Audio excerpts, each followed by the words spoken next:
आपको सफलता दिलाने वाले प्लेटफॉर्म सफलता का अड्डा पर आपका स्वागत है। आज है 28 अगस्त 2022। आइए देखते हैं आज करंट अफेयर्स का हमारा पहला क्वेश्चन क्या है। तो आज का हमारा पहला क्वेश्चन है, नीति आयोग ने भारत का सर्वश्रेष्ठ आकांक्षी जिला किसे घोषित किया है। क्या नीति आयोग के द्वारा भारत का सर्वश्रेष्ठ आकांक्षी जनपद किसे घोषित किया गया है। तो हाल ही में नीति आयोग के द्वारा हरिद्वार को सबसे सर्वश्रेष्ठ यानी कि सबसे आकांक्षी जिला घोषित किया गया है। अब नीति आयोग से भी क्वेश्चन परीक्षाओं के अंदर पहले भी पूछे गए हैं, आगे भी पूछे जाने की संभावना है। नीति आयोग के बारे में थोड़ा सा जान लेते हैं। साथ ही यहाँ पर हमें दिए गए विकल्पों की अगर बात करें आपसे, तो इन विकल्पों की अगर बात करें तो हरिद्वार भी उत्तराखंड का जनपद है और देहरादून उत्तराखंड की राजधानी भी है, उत्तराखंड का जनपद भी। मेरठ की बात करें तो मेरठ उत्तर प्रदेश का जनपद है। अब यहाँ पर नीति आयोग की बात कर लेते हैं। नीति आयोग के पूरे नाम की अगर बात करें तो नीति आयोग का जो पूरा नाम है वो है national institution for transforming India. क्या national institution for transforming India, ये पूरा नाम होगा नीति आयोग का। अब बात करें इसके अध्यक्ष के बारे में, तो इसके जो अध्यक्ष होते हैं प्रमुख वो होते हैं प्रधानमंत्री, और प्रधानमंत्री कौन है हमारे फिलहाल, वो है नरेंद्र मोदी। तो नरेंद्र मोदी हैं इसके अध्यक्ष यानी कि नीति आयोग के। नीति आयोग की स्थापना के बारे में बात करें कि नीति आयोग की स्थापना कब हुई थी, तो नीति आयोग की स्थापना हुई थी 1 जनवरी 2015 में। कब हुई थी, 1 जनवरी 2015 में नीति आयोग की स्थापना हुई थी। इसके हेडक्वार्टर की बात करें यानी कि नीति आयोग का जो मुख्यालय है वो भी नई दिल्ली में है, ये बात आपको याद रखनी है। अब आगे बढ़ते हैं। यहाँ पर हरिद्वार की बात हुई है, हरिद्वार सबसे आकांक्षी जनपद बना है, तो हरिद्वार आता है आपका उत्तराखंड राज्य में। उत्तराखंड के बारे में थोड़ा सा जानते हैं, जो परीक्षा के लिहाज से ज़रूरी है, उपयोगी है। उत्तराखंड की अगर बात करें तो उत्तराखंड की 2 कैपिटल हैं, देहरादून और गैरसैंण। उत्तराखंड के बारे में थोड़ा सा जान लेते हैं। इसे 2000 में उत्तर प्रदेश से, यूपी से विभाजित करके नया राज्य बनाया गया था। उस समय इसका नाम रखा गया था उत्तरांचल। क्या उत्तरांचल इसका नाम था, जो कि 2007 में चेंज करके कर दिया गया उत्तराखंड, ये बात आपको याद रखनी है। तो 2007 में नाम चेंज हुआ उत्तराखंड। उत्तराखंड की बात करें यानी कि 2000 में जब जब ये अस्तित्व में आया राज्य, इसकी राजधानी जब से लेकर अभी तक देहरादून ही थी, लेकिन अभी कुछ वर्ष पहले इसकी राजधानी एक और यहाँ पर 2 राजधानी बनाई गई है। उत्तराखंड की 2 राजधानियाँ हो गई हैं, एक देहरादून और एक गैरसैंण। तो राजधानी जो है देहरादून और गैरसैंण। यहाँ के चीफ मिनिस्टर की बात करें यानी कि मुख्यमंत्री कौन है उत्तराखंड के, तो मुख्यमंत्री हैं यहाँ के पुष्कर सिंह धामी। कौन, पुष्कर सिंह धामी यहाँ के सीएम है। राज्यपाल हैं यहाँ के गुरमीत सिंह। कौन, गुरमीत सिंह है राज्यपाल उत्तराखंड के। अब आगे बढ़ते हैं, देखते हैं हमारा अगला क्वेश्चन क्या है। तो अगला क्वेश्चन है हमारा, भारत का पहला 3D प्रिंटेड पोस्ट ऑफिस कहाँ पर खुलेगा। इंडिया का फर्स्ट यानी कि भारत का पहला 3D printed post office Bengaluru में खुलेगा। कहाँ पर खुलेगा, बेंगलुरु में खुलेगा। बेंगलुरु की बात करें तो बेंगलुरु कर्नाटक की राजधानी है, ये बात आपको याद रखनी है। कर्नाटक की बात करें तो कर्नाटक के मुख्यमंत्री हैं बसवराज बोम्मई। कौन है, बसवराज बोम्मई। यहाँ के राज्यपाल की बात करें यानी गवर्नर ऑफ कर्नाटका, तो गवर्नर है यहाँ के थावरचंद गहलोत। कौन है, थावरचंद गहलोत। राज्यपाल, मुख्यमंत्री, राजधानी, मुद्रा, ये सभी इस तरह क्वेश्चन जो हैं वो परीक्षाओं के अंदर पूछ लिए जाते हैं, पहले भी पूछे गए हैं। और हम करंट अफेयर जो बनाते हैं अपनी इसी पर आधारित होती है पूरी पूरी तरह से, यानी कि जहाँ से भी कोई क्वेश्चन आता है उसकी राजधानी, करेंसी और उस देश की क्या खासियत है राज्य की, जिससे भी संबंधित क्वेश्चन बन रहा है वो आपको यहाँ पर बता दिया जाए। अब यहाँ पर 2 विकल्प और हमारे, दिल्ली और मुंबई की अगर बात करें तो दिल्ली भी कैपिटल है, यह बात आप जानते हैं। दिल्ली अलग से स्टेट भी है। यहाँ के सीएम है अरविंद केजरीवाल, ये बात आप जानते हैं। मुंबई की बात करें तो मुंबई राजधानी है महाराष्ट्र राज्य की। अब बात करते हैं अगले क्वेश्चन की। तो अगला क्वेश्चन है हमारा, न्यायाधीश उदय उमेश ललित ने भारत के मुख्य न्यायाधीश के रूप में शपथ ली है।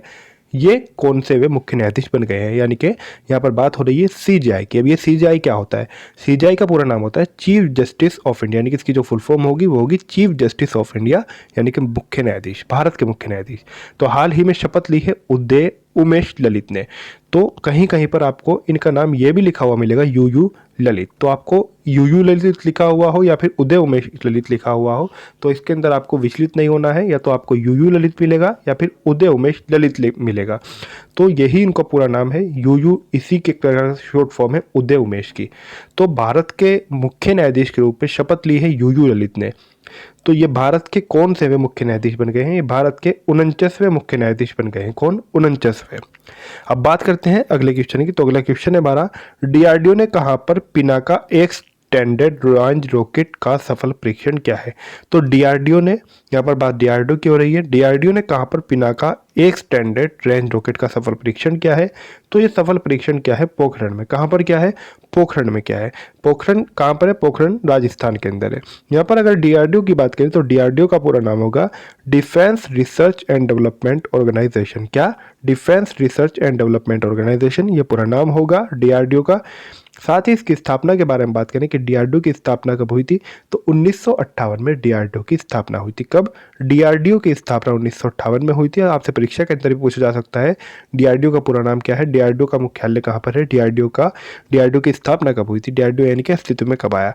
तो डीआरडीओ के मुख्यालय की बात करें, हेडक्वार्टर की, तो वो कहाँ पर है? वो नई दिल्ली में है। आगे बढ़ते हैं, देखते हैं हमारा अगला क्वेश्चन क्या है। अगला क्वेश्चन है हमारा, अनंगताल झील को राष्ट्रीय महत्व का स्मारक घोषित किया गया है।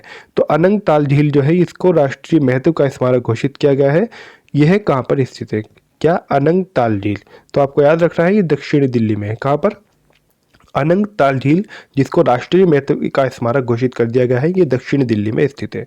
अब आगे बढ़ते हैं, देखते हैं हमारा अगला क्वेश्चन क्या है। तो अगला क्वेश्चन है हमारा, अबू धाबी मास्टर्स शतरंज टूर्नामेंट किसने जीता है? तो अबू धाबी मास्टर्स शतरंज टूर्नामेंट हाल ही में जीता है अर्जुन एरिगेसी ने। किसने जीता है?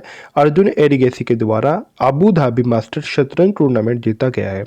अब आगे बढ़ते हैं, देखते हैं हमारा अगला क्वेश्चन क्या है।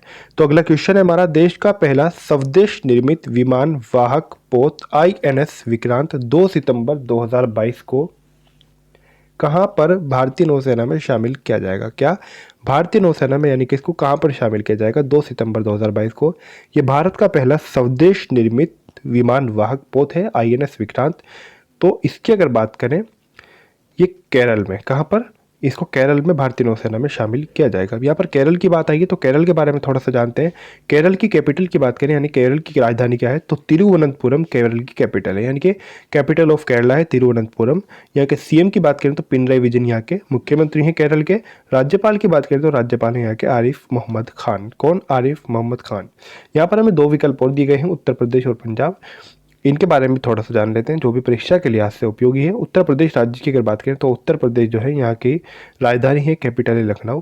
लखनऊ से भी एक और बात आपको याद रखनी है, लखनऊ से 2 क्वेश्चन और पूछ ली जाते हैं। ज़रूरी नहीं कि ये जो क्वेश्चन मैं आपको यहाँ पर बता रहा हूँ ये क्वेश्चन सिर्फ यूपी के लिहाज से ज़रूरी है, यूपी से बाहर भी किस तरह क्वेश्चन पूछ लिए जाते हैं। यहाँ पर जो उत्तर प्रदेश से यानी कि लखनऊ संबंधित जो मैं आपको 2 क्वेश्चन की यहाँ पर अभी जानकारी दे रहा हूँ। एक तो क्वेश्चन पूछा जाता है कि नवाबों का शहर किसे कहा जाता है, तो आपको याद रखना है नवाबों का शहर लखनऊ को कहा जाता है। एक और क्वेश्चन पूछ लिया जाता है कि लखनऊ कौन सी नदी के किनारे स्थित है, तो लखनऊ गोमती नदी के किनारे स्थित है। ये बात भी आपको याद रखनी है। तो ये लखनऊ से संबंधित 2 महत्वपूर्ण क्वेश्चन है जिनको परीक्षाओं के अंदर पूछ लिया जाता है। वो क्वेश्चन तो और भी है लेकिन जो अति महत्वपूर्ण है, जो हर लिहाज से उपयोगी हैं, उनको मैंने आपको यहाँ पर बता दिया। अब बात करते हैं मुख्यमंत्री के बारे में। तो योगी आदित्यनाथ यहाँ के मुख्यमंत्री हैं, यानी कि चीफ मिनिस्टर हैं। बीजेपी यानी कि भारतीय जनता पार्टी की यहाँ पर सरकार है यूपी के अंदर। राज्यपाल की बात करें तो राज्यपाल है यहाँ की आनंदीबेन पटेल। कौन है? आनंदीबेन पटेल। अब बात कर लेते हैं पंजाब के बारे में। तो पंजाब की बात करें, यहाँ की कैपिटल है चंडीगढ़। ये बात आपको याद रखनी है। भगवंत मान यहाँ के क्या है? भगवंत मान है यहाँ के सीएम यानी कि चीफ मिनिस्टर ऑफ पंजाब। तो भगवंत मान आम आदमी पार्टी से हैं, ये बात आपको याद रखनी है। आम आदमी पार्टी की ही यहाँ पर सरकार है। बनवारी लाल पुरोहित हैं यहाँ के राज्यपाल। कहाँ के राज्यपाल है बनवारी लाल पुरोहित? पंजाब के। सीएम भगवंत मान, कैपिटल चंडीगढ़ है पंजाब की। अब आगे बढ़ते हैं, देखते हैं हमारा अगला क्वेश्चन क्या है। तो अगला क्वेश्चन है हमारा, विश्व जल सप्ताह कब से कब तक मनाया जाएगा? तो विश्व जल सप्ताह ये मनाया जाएगा 23 अगस्त से 1 सितंबर तक। कब? 23 अगस्त से 1 सितंबर तक मनाया जाएगा विश्व जल सप्ताह। आगे बढ़ते हैं, लेकिन उससे पहले जानते हैं इस साल की थीम क्या है विश्व जल सप्ताह की, क्योंकि थीम भी परीक्षाओं के अंदर पूछ ली जाती है। थीम की अगर बात करें तो थीम है 2022 की, seeing the unseen the value of water. ये क्या है? ये थीम है 2022 की। आगे बढ़ते हैं, देखते हैं हमारा अगला क्वेश्चन क्या है। तो अगला क्वेश्चन है हमारा, एशिया कप 2022 की शुरुआत कहाँ से होगी? तो एशिया कप 2022 की शुरुआत कहाँ से होगी, ये बात आपको याद रखनी है। तो एशिया कप 2022 की शुरुआत होगी दुबई से। कहाँ से होगी? दुबई से शुरुआत होगी एशिया कप 2022 की। आगे बढ़ते हैं, देखते हैं हमारा अगला क्वेश्चन क्या है। तो अगला क्वेश्चन है हमारा, पूरी दुनिया की अकेले सबसे कम उम्र में उड़ान भरने वाले व्यक्ति मैक रदरफोर्ड बने हैं। कौन बने हैं? मैक रदरफोर्ड पूरी दुनिया की सबसे कम आयु में उड़ान भरने वाले व्यक्ति बन गए हैं। इनकी आयु क्या है? तो इनकी आयु है मैक रदरफोर्ड की 17 वर्ष। ये बात आपको याद रखनी है। और ये 17 वर्षीय एक ब्रिटिश पायलट है। कौन है? ब्रिटिश पायलट है 17 वर्षीय मैक रदरफोर्ड। आगे बढ़ते हैं, देखते हैं हमारा अगला क्वेश्चन क्या है। तो अगला क्वेश्चन है हमारा, देश के लिए 100 मैच खेलने वाले एकमात्र खिलाड़ी कौन बनेंगे? देश के लिए 100 मैच खेलने वाले एकमात्र खिलाड़ी बन जाएंगे विराट कोहली। कौन बन जाएंगे? विराट कोहली। आगे बढ़ते हैं, देखते हैं हमारा अगला क्वेश्चन क्या है। तो अगला क्वेश्चन है हमारा, आईडीएफसी के नए प्रबंध निदेशक कौन बने हैं? यानी कि आईडीएफसी जो है इसके प्रबंध निदेशक कौन नियुक्त हुए हैं? आईडीएफसी की बात करें तो आईडीएफसी इसके जो नए प्रबंध निदेशक यानी कि एमडी नियुक्त हुए हैं वो नियुक्त हुए हैं महेंद्र शाह। कौन नियुक्त हुए हैं? महेंद्र शाह। इसकी मुख्यालय की बात करें यानी कि आईडीएफसी का मुख्यालय कहाँ पर है? तो मुंबई में।